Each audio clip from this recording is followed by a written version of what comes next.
할렐루야. 오늘 본문에는 아주 대조적인 두 장면이 나옵니다. 하나는 문 바깥입니다.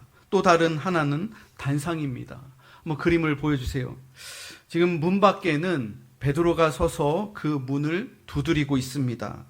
하나님께서 감옥에서 건져내신 베드로가 기도하던 성도들이 있는 그 문 바깥에서 그 문을 노크하며 문을 열어달라고 두드리고 있습니다.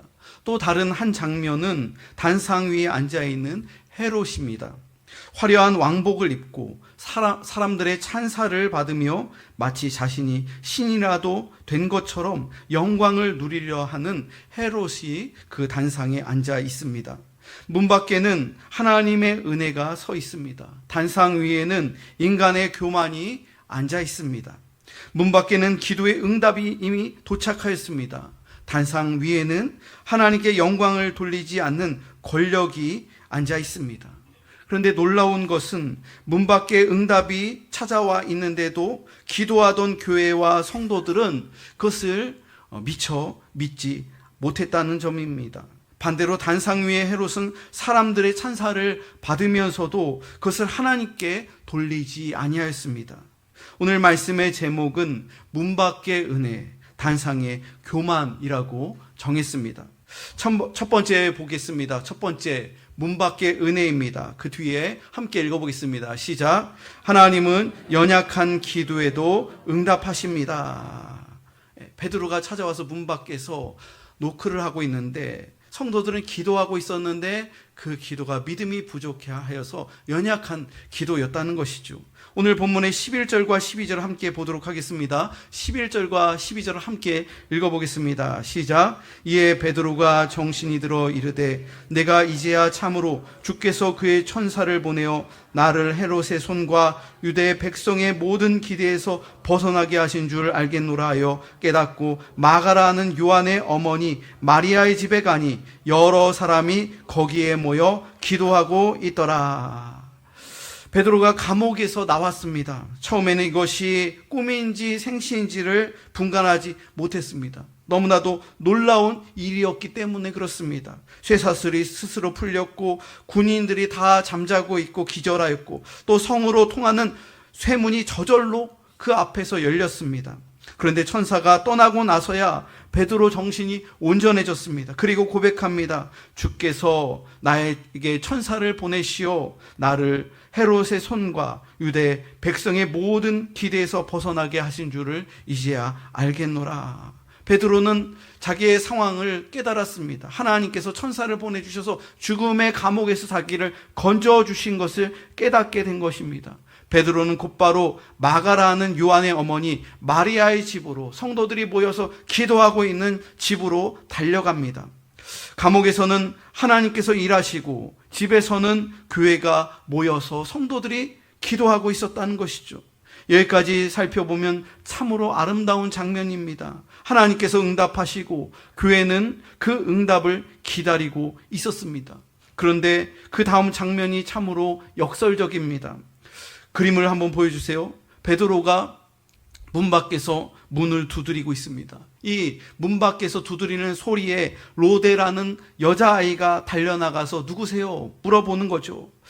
베드로가 밖에서 얘기를 할 때 그 음성을 듣고서 대번 로데는 그 말하는 사람의 음성을 통해서 이 사람이 베드로라는 것을 알았습니다. 얼마나 기뻤던지 로데는 문을 열어주는 것도 잊어버리고 안으로 들어가서 다른 사도들에게 그리고 성도들에게 외쳤습니다. 베드로 사도님이 대문 밖에 와 있습니다.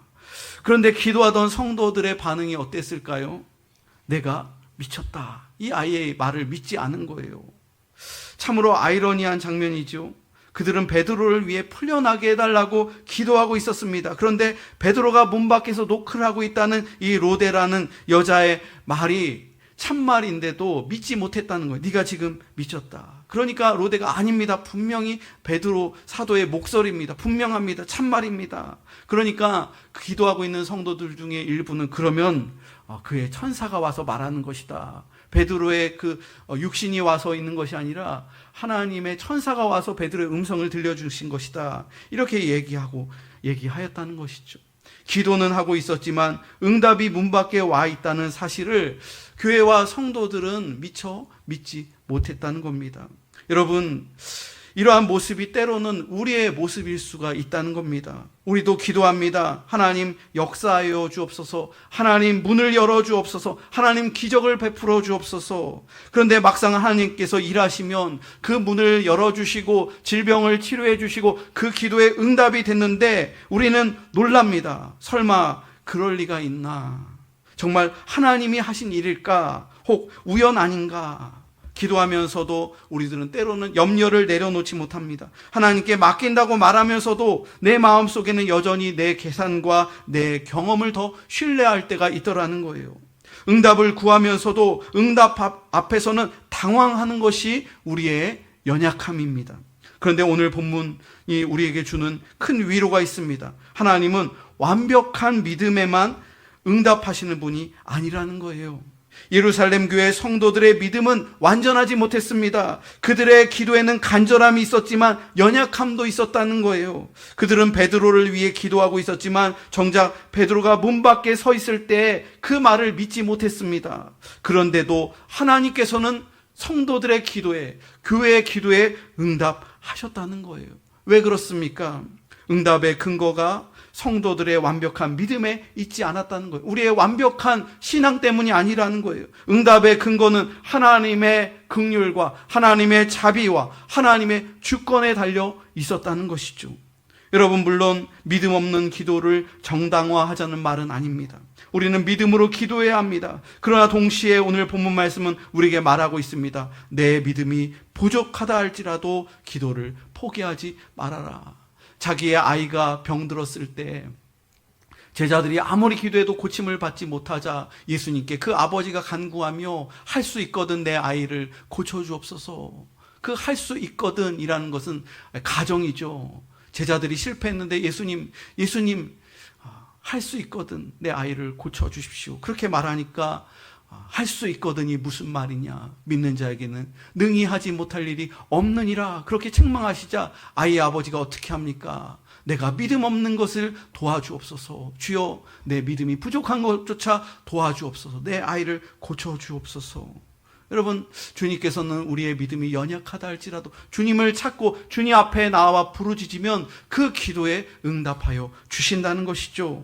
16절 말씀을 한번 보여주세요. 16절 말씀 이렇게 앞에 있는데 우리 아이들이 한번 읽어볼까요? 우리 다음 세대 아이들 화면을 한번 보고 큰 목소리로 한번 읽어보세요. 시작.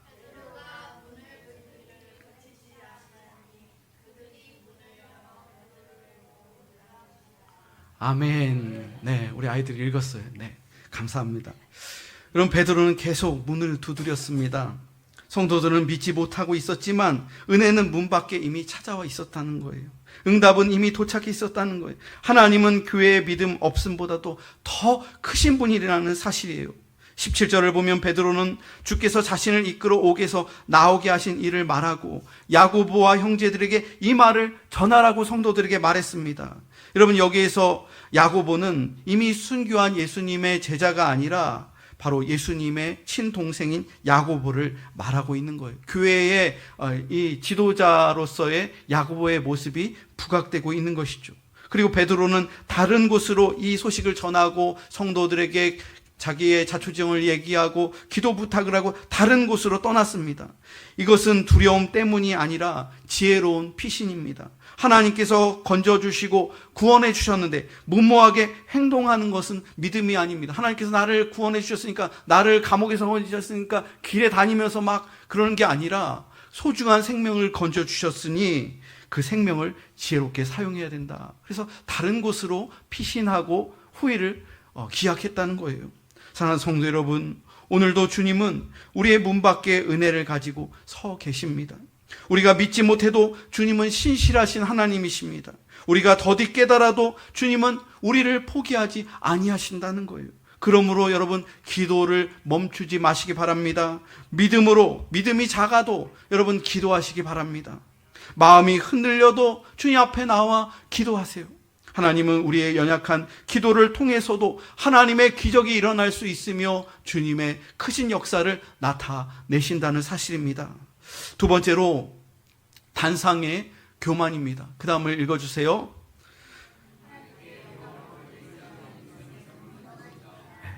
하나님께 영광을 돌리지 않으면 그 인생은 아무리 높은 곳에 있다 할지라도 무너진다는 거예요. 여러분, 이제 장면은 완전히 바뀌었습니다. 문 밖에 선 은혜의 장면에서 이제는 단상 위의 교만의 장면으로 넘어가고 있습니다. 본문의 21절로 23절을 보여주세요. 함께 읽어보겠습니다. 시작. 헤롯이 나를 택하여 왕복을 입고 단상에 앉아 그들에게 연설하니 백성들이 크게 부르되 이것은 신의 소리요 사람의 소리가 아니라 하거늘 헤롯이 영광을 하나님께로 돌리지 아니하므로 주의 사자가 고치니 벌레에게 먹혀 죽으니라. 여러분, 지금 이 장면은 권력의 무대입니다.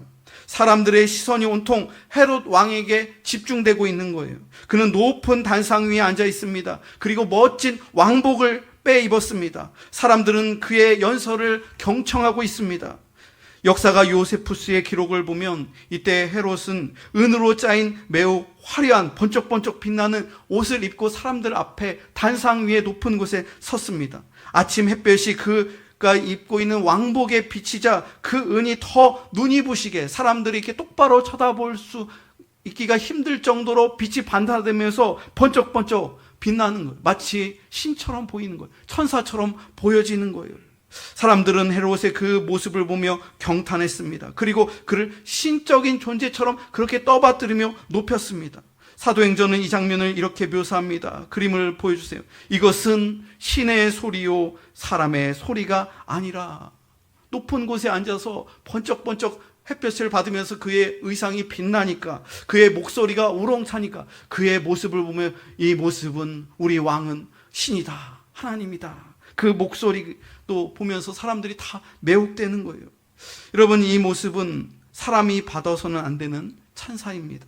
피조물이 받아서는 안 되는 영광입니다. 왕이 받을 수 있는 존경을 넘어서 하나님께만 돌려야 할 영광을 사람이 가로채는 장면이라는 거예요. 그런데 헤롯은 그 사람들의 그 칭찬과 영광을 거절하지 않고 오히려 즐겼습니다. 사람들의 아첨을 그대로 받아들였습니다. 마치 자신이 신적인 존재라도 된 것처럼 그 영광을 자기의 것으로 삼았습니다. 여러분, 인류의 역사를 보면은 왕자에서 더 높아지려고 하는, 신의 자리로, 신의 아들이 되려고 자기를 신격화하는 그러한 권력자들이 있었습니다. 그런데 그러한 권력자들이, 하나님의 자리를 차지하려고 하는 권력자들이 어떻게 됐습니까? 나중엔 다 그 교만 때문에 다 그 권력의 자리에서 비참한 최후를 맞이하는 거죠. 여러분, 이단의 교주들도 자기를 신격화하는 거예요. 자기를 보혜사라고 하고, 자기를 재림주 예수라고 하고, 자기를 하나님이라고 얘기하고 신격화하는 거예요. 또 북한의 정권도 자기를 찬양하게 하고 그 자리 권좌에서 신격화하는 거예요. 크게 동상을 짓고 자기를 신격화하는 거예요. 지금 헤롯 왕이 지금 이 모습을 갖고 있는 것이죠. 23절 말씀을 보면 헤롯이 영광을 하나님께로 돌리지 아니하므로, 헤롯의 죄를 분명하게 지적하고 있습니다. 헤롯이 영광을 하나님께 돌리지 않았다는 거예요. 자기가 하나님의 영광을 가로챘다는 거예요. 이것이 헤롯의 죄였습니다. 그는 야고보를 죽였습니다. 베드로를 감옥에 가두었습니다. 베드로를 지키고 있었던 파수꾼들을 책임을 물어서 그들의 목을 다 베었습니다. 그러나 여기서 성경은 그의 죄를 이렇게 요약합니다. 영광을 하나님께로 돌리지 아니하므로. 사랑하는 성도 여러분, 인간의 가장 깊은 죄는 하나님의 자리에 내가 앉으려고 하는 거예요. 하나님께 돌려야 할 영광을 내가 취하려고 하는 겁니다. 내 인생의 주인이 나라고 생각하고, 내 성공의 주인이 나라고 생각하고, 내 권세와 힘이 영원할 것이라고 착각하는 것이 죄라는 거예요. 헤롯은 왕복을 입고 있었습니다. 사람들은 그의 화려함을 보았습니다. 그러나 하나님은 그 속에 교만을 다 꿰뚫어 보고 계셨습니다. 사람들은 그의 목소리에 감탄했습니다. 그러나 하나님은 그 영광을 도둑질하고 있는 것을 보셨습니다. 그리고 하나님의 심판이 그 자리에서 내려오자 그에게 임하게 됩니다. 주의 사자가 고치니 벌레에게 먹혀 죽으니라. 헤롯이 죽었는데 벌레에게 먹혀 죽었다는 거예요. 주의 사자가 그의 몸을 쳤다는 것이죠. 천사를 말하는 거예요. 주의 사자는 천사예요. 여러분, 천사가 베드로가 감옥에 갇혔을 때 그 죽음의 자리에서 베드로는 구원해 주셨어요. 베드로를 사망에서, 죽음에서 건져주어서 구원했는데, 그 천사가 이제는 하나님의 자리를 찬탈하려고 하는 헤롯을 쳐서 벌레에게 먹혀 죽었다는 거예요. 이 벌레에게 먹혀 죽었다, 이 표현이 어떤 표현일까요? 저희 아이들은요, 벌레를 굉장히 싫어해요. 벌레만 봐도 막 무서워하고 막 그러는데, 벌레에게 먹혀 죽었다. 헤롯이 그 내장 속에 갑자기 복통이 일어나면서 기생충이 생기고 그 배가 터져갖고 그 안에 벌레들이 나왔다는 거예요. 역사가 요세푸스는 헤롯이 가이사랴에서 화려한 옷을 입고 사람들 앞에 섰고 사람들이 그를 신적인 존재처럼 높였으며 그 뒤에 갑작스러운 복부에 극심한 고통을 겪다가 불과 며칠 사이에, 일주일 안에 갑작스럽게 복통으로 인해서 죽었다고 얘기를 합니다. 사도행전과 요세푸스의 기록 표현 방식이 다소 다르지만 큰 공통된 그러한 공통점이 있습니다.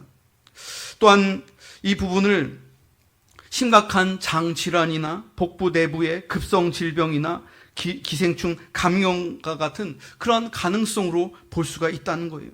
그러나 성경은 병명을 분명하게 설명하는 의학 보고서가 아닙니다. 누가는 그 헤롯의 죽음의 영적인 의미를 강조하고 있는 거예요.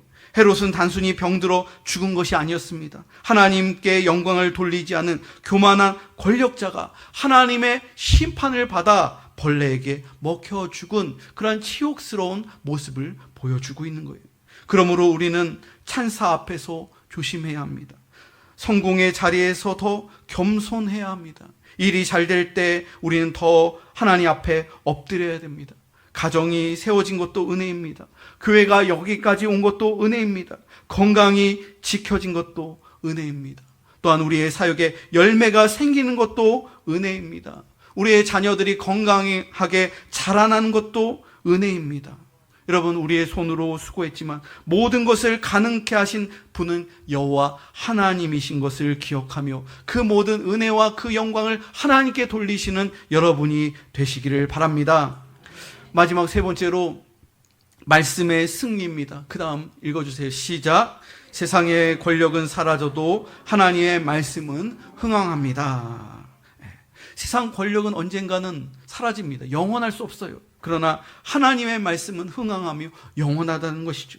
24절과 25절 말씀 함께 읽어보겠습니다. 성경 시작. 하나님의 말씀은 흥왕하여 더하더라. 바나바와 바울이 부조의 일을 마치고 마가라 하는 요한을 데리고 예루살렘에서 돌아오니라. 여러분, 24절 말씀을 보면 매우 짧지만 강력한 말씀입니다. 하나님의 말씀은 흥왕하여 더하더라. 헤롯이라는 권력자가 마치 신격화되면서 그 권력을 휘두르면서 교회를 없애려고 하고 야고보의 목을 치고 베드로조차 죽이려고 했었던 그 헤롯이 갑작스럽게 연설을 하고 벌레가 먹혀서 그가 일주일 안에 그렇게 배가 터져서 죽었는데, 교회는 여전히 그 핍박 속에서도 여전히 하나님께서 지켜 보호하여 주시고 하나님의 말씀이 더 힘을 얻어서 흥왕하여 부흥하였다고 말씀하고 있습니다.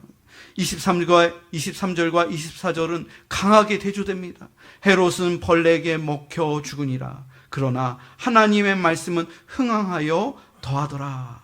여러분, 세상 왕들은 등장했다가 사라집니다. 세상의 권력들은 몇 년 하다가 바뀐다는 거예요. 제국도 일어났다가 무너집니다. 교회를 핍박했던 권력자들도 역사 속으로 사라졌습니다. 그러나 하나님의 말씀은 지금도 살아서 역사하고 있다는 사실입니다. 그들이 없애려 했던 교회와 복음은 오늘날까지 지속되고 있고 우리에게도 찾아와 교회가 세워지고 우리가 주의 백성들이 되고 신자가 되었다는 것이죠. 성도 여러분, 이것이 우리의 소망입니다. 우리가 붙든 복음은 실패하지 않습니다. 하나님의 말씀은 감옥에 갇힐 수가 없습니다. 사람은 묶을 수 있어도 말씀은 묶을 수 없습니다. 설교자는 묶을 수도 있고 설교자가 때론 순교할 수도 있지만 복음은 결코 죽지 않습니다. 교회가 환난을 당할 수 있어도 하나님의 나라는 결코 멈추지 아니한다는 사실입니다. 성도 여러분, 우리도 때로는 현실을 보며 낙담할 때가 있습니다. 교회가 약해 보일 때가 있습니다. 세상의 힘은 커 보이고 믿음의 길은 좁아 보일 때가 있습니다. 다음 세대의 신앙을 생각하면 마음이 무거워질 때도 있습니다. 지역교회의 현실을 보면 염려가 많아질 때가 있습니다. 그러나 오늘 말씀은 우리에게 담대히 증언하고 있습니다. 하나님의 말씀은 흥왕한다는 사실입니다. 우리는 숫자만 보고 판단하지 말아야 됩니다. 당장의 어려움만 보고 낙심하지 말아야 합니다. 세상의 큰 소리만 듣고 위축되지 말아야 합니다. 역사의 끝을 바라봐야 합니다. 헤롯의 끝은 죽음이었습니다. 그러나 하나님의 말씀은 흥왕이었습니다. 그러므로 우리는 말씀의 편에 서 있어야 됩니다. 흔들리는 세상 권력의 편이 아니라 영원한 하나님의 말씀 편에 서 있어야 됩니다. 사람의 박수를 따라가는 인생이 아니라 하나님의 말씀을 따라가는 신실한 인생이 되어야 할 줄로 믿습니다. 우리 공복교회도 이 말씀을 붙들어야 합니다. 우리가 크고 화려하지 않아도 괜찮습니다. 사람들의 많은 주목을 받지 않아도 괜찮습니다. 중요한 것은 우리가 하나님의 말씀 위에 바로 서 있는가, 이것이 중요합니다. 하나님의 말씀을 우리가 전하고 있는가, 하나님의 말씀을 따라 순종하고 있는가, 이것이 더 중요하다는 사실입니다. 말씀이 살아있으면 교회는 반드시 살아나게 됩니다. 말씀이 흥황하면 교회는 길을 결코 잃지 않습니다. 하나님의 말씀을 붙드는 교회는 작아 보여도 결코 약하지 않고, 하나님의 말씀을 붙드는 교회는 큰 일을 할 수가 있습니다. 사랑하는 성도 여러분, 세상 권력은 지나갑니다. 사람의 영광도 지나갑니다. 그러나 하나님의 말씀은 흥황하며 영원합니다. 말씀의 결론을 맺겠습니다. 오늘 본문은 우리에게 두 자리를 보여줍니다. 하나는 문 바깥입니다. 그곳에는 하나님의 은혜가 서 있습니다. 교회는 연약했지만 하나님께서는 응답하셨습니다. 다른 하나는 단상입니다. 그곳에는 인간의 교만이 앉아 있었습니다. 헤롯은 높아지려고 했지만 하나님은 그를 낮추셨습니다. 그리고 마지막에 남는 것은 영원하신 하나님의 말씀이라는 것입니다. 그러므로 성도 여러분, 믿음이 작아도 여러분 기도를 멈추지 마십시오. 성공의 자리에서도 영광을 반드시 하나님께 돌리시기 바랍니다.